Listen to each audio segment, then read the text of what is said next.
Emprendimiento. El ejercicio de una actividad económica en Ecuador está sujeto a formalidades que se deben cumplir, las cuales se pueden desarrollar como persona natural o como sociedad. La mayoría de personas deciden hacerlo como personas naturales sin formalizar el negocio. Muchos negocios que empiezan formándose como personas naturales empiezan a formalizarse después cuando los bancos empiezan a exigir más formalidades. ¿Estas formalidades para qué son? Para poder sacar un préstamo. Se debe tener en cuenta la diferencia entre empresa y sociedad, ya que la empresa es el desarrollo de una unidad económica que puede ser de una o varias personas que juntan sus capitales para generar ganancias, y estas deben cumplir ciertas formalidades. Una de estas formalidades es acercarse a la oficina más cercana del SRI, o también se puede hacer este trámite en línea, y obtener el registro único de contribuyentes o RUC. La actividad inicial que una persona va a realizar va a estar siempre sujeta al RIMPE, el cual es el régimen impositivo que está desarrollado para microempresas y emprendedores. Existen dos tipos de RIMPE, el de negocio popular y el RIMPE pleno. La diferencia entre estos dos es que el negocio popular no emite facturas, sino comprobantes de venta, como por ejemplo tickets de venta o notas de venta. Se considera negocio popular aquellos que facturan menos de $20,000 al año. El RIMPE pleno va a emitir facturas, y lo que la diferencia de la nota de venta es que en la nota de venta no se va a ver un IVA desglosado, y en la factura por otro lado sí se va a ver este IVA desglosado. El régimen tributario aplicado a los negocios populares es de $60 de impuesto a la renta al año, el cual se debe pagar hasta marzo del año siguiente. El impuesto a la renta es algo que se grava sobre aquellos negocios que tienen ganancias. Sin embargo, aquellos negocios que pierden dinero aún deben pagarlo por el RIMPE, ya que el RIMPE simplifica el cumplimiento de obligaciones. Si una persona realiza actividad económica, además del RIMPE, está obligado a pagar otro impuesto, el cual es el impuesto de patente municipal o el registro de actividades económicas, aquí en Quito, y se debe pagar anualmente. Cuando una persona en condición de movilidad o de migración por necesidad empieza a realizar una actividad económica, de igual manera deberá pagar impuestos, ya que al SRI le interesan las formalidades. Ahora, movilidad humana.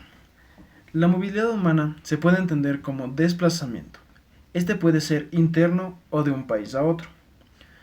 Puede ser por varios motivos: económico, cultural, entre otros. La movilidad humana es un proceso social vinculado íntimamente a la sociedad. La movilidad humana se da por el hecho de que las personas se movilizan por su derecho universal a decidir dónde permanecer. Esta perspectiva la tiene la Ley de Movilidad Humana y la Constitución de la República. El derecho de las personas de escoger dónde vivir y de movilizarse de un lado al otro. Las personas que no son nacionales de un territorio se les denomina como de nacionalidad extranjera. Y estas personas que no son nacionalizadas necesitan de un permiso para poder permanecer o realizar actividades específicas en el territorio, como son las visas. Las personas extranjeras no son ilegales. El término correcto para dirigirse hasta estas personas sería personas en condiciones migratorias irregulares. En el contexto de los ciudadanos venezolanos que emigraron al país, hasta antes del año 2019, las personas que lograron entrar al territorio ecuatoriano pudieron regularizarse sin mucha complicación. Después del año 2019 se dio el proceso de regularización con una visa de excepcionalidad que duró 2 años y no pedía tantas formalidades. Sin embargo, en el año 2021 se dio un proceso de regularización más restrictivo, lo cual generó muchas complicaciones. La movilidad humana es un tema que puede rebasar lo jurídico, ya que se debe tener sensibilidad frente a este fenómeno y las personas que lo viven. Detrás del hecho fáctico que es la movilidad humana en sí misma, hay un derecho que es la libre circulación. La OIM define la movilidad humana como la movilización de las personas de un lugar a otro en el ejercicio de su derecho de libre circulación. Este proceso es complejo y motivado por varias razones, y que además se realiza con la intención de permanecer en un lugar en periodos cortos o largos. Este proceso implica el cruce de unos límites de una división, ya sea geográfica o política, que puede darse dentro de un país o hacia el exterior. El proceso de movilidad humana es un proceso complejo, que muchas veces el derecho no logra regular la mayor parte de lo que sucede en la práctica, es decir, que el derecho no contempla toda la realidad de las personas migrantes en el país. La movilidad humana es un proceso humano, independientemente de los países que lo regulen o no. Es un proceso que va a suceder, por lo que el actor de este proceso es la persona que va a migrar. Al contrario de lo que se piensa, la movilidad humana no es un derecho tan universal como parece, ya que al momento de cruzar cada frontera, la legislación de cada país es diferente y se va a regular de distinta manera y nos va a determinar diferentes requisitos para que esta persona pueda estar en el país o para que se vaya, por lo que esto limita bastante este derecho. La movilidad humana es un proceso multicausal, por lo que hay personas que han tenido que migrar por razones de fuerza mayor o literalmente porque fueron forzadas a dejar su país. Como por ejemplo los migrantes de Venezuela y como los migrantes por la guerra de Ucrania y Rusia. Cuando se da el cruce de migrantes, en ciertos países se dan las visas. ¿Qué es una visa? Una visa es un permiso que da el Estado a una persona para permanecer en su territorio y para realizar determinadas actividades. Por lo que este permiso es una limitación del Estado para decidir quiénes y en qué condiciones pueden estar en mi territorio y por cuánto tiempo. En Ecuador se tiene una política desde la Constitución que es muy garantista. Se plantea la ciudadanía universal. Para la Constitución, ninguna persona en estatus irregular de migración es considerada ilegal. Bajo el concepto de la ciudadanía universal, se tiene la Ley Orgánica de Movilidad Humana, que se encarga de regular todos los temas de migración y movilidad humana y el principal tema de esta ley es las visas, la regulación de las visas.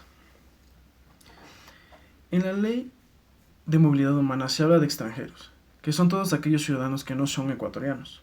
Los extranjeros pueden permanecer en el territorio ecuatoriano siempre que tengan un estatus migratorio, que este puede ser transeúnte, visitante y residente. Los residentes también se dividen en dos, que son temporales y residentes permanentes. Toda persona que ingresa por un puerto o aeropuerto regular en Ecuador, que esté autorizado, va a recibir una visa de turismo.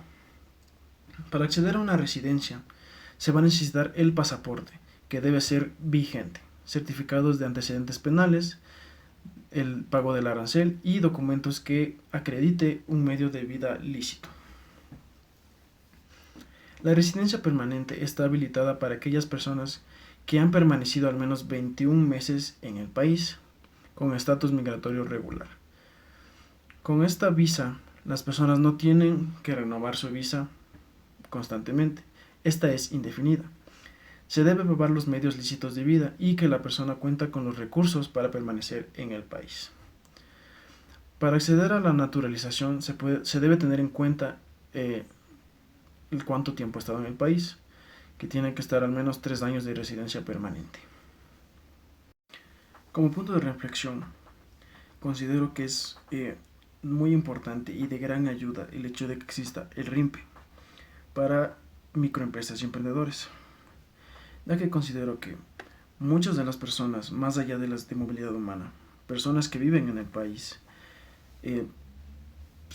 son personas con pequeños negocios, con pequeñas ideas para un negocio. Y realmente este negocio, para poder prosperar, muchas veces se necesita de un crédito bancario, el cual es más fácil acceder si se tiene un RIMPE. Por lo que también es importante considerar que la cantidad de pagar del impuesto del RIMPE no es tan cara para un emprendedor pequeño y una microempresa. Y también obviamente considero que es muy de mucha ayuda para las personas que son en condiciones de movilidad humana y que quieren superarse en el país. Personas que han estado desde hace muchos años ya y que han logrado tener estabilidad aquí, su vida aquí, sus negocios de aquí y que han podido ir poco a poco progresando en el país. Entonces, igualmente para ellos la misma lógica de querer de tener un negocio pequeño y que con el RIMPE se le ayude esta formalidad, que se cumpla esta formalidad para que pueda acceder a un crédito, es una gran ayuda y esto ayuda bastante a las personas de movilidad humana porque cuando ellos llegan aquí no tienen la gran cosa. Muchos de ellos o eligen el camino o bueno, el camino de mendigar, que bueno, no es tanto que lo eligen, sino que por circunstancias de la vida, muchas veces ellos toman este camino porque realmente no consiguen un empleo estable, o muchos de ellos desgraciadamente acceden al camino de robar. Así que considero que el RIMPE es una gran ayuda para aquellas personas extranjeras que están en condiciones de movilidad humana, para que puedan sacarse un crédito y que puedan acceder a él y que pueda crecer su negocio, para que puedan prosperar y puedan naturalizarse aquí en Ecuador. Porque muchas de esas personas llegaron desplazadas porque no tenían nada y cuando llegaron a Ecuador, muchas de estas personas lograron tener un futuro aquí, pudieron construir una vida. Entonces, considero que esto del RIMPE y de esa condición de movilidad humana les ayuda bastante para que hayan podido progresar. Entonces, considero que es muy, muy importante darles esa oportunidad de crecer a las personas en condiciones de movilidad humana. Pero lo que yo considero que se debió tener, o bueno, considero que se debe tomar más en cuenta es que muchas de estas personas a veces no pueden acceder a estos trabajos o no pueden acceder a tener un emprendimiento o trabajar porque muchas de estas personas tienen niños. Y es un poco complicado para esas personas encontrar a alguien que pueda hacerse cargo de estos niños. Entonces lo que yo considero se debería agregar es tal vez un programa o más capacitación acerca de qué pasa con las personas extranjeras con niños, cuál es su trato, cómo poder ayudar a estas personas. Eso considero.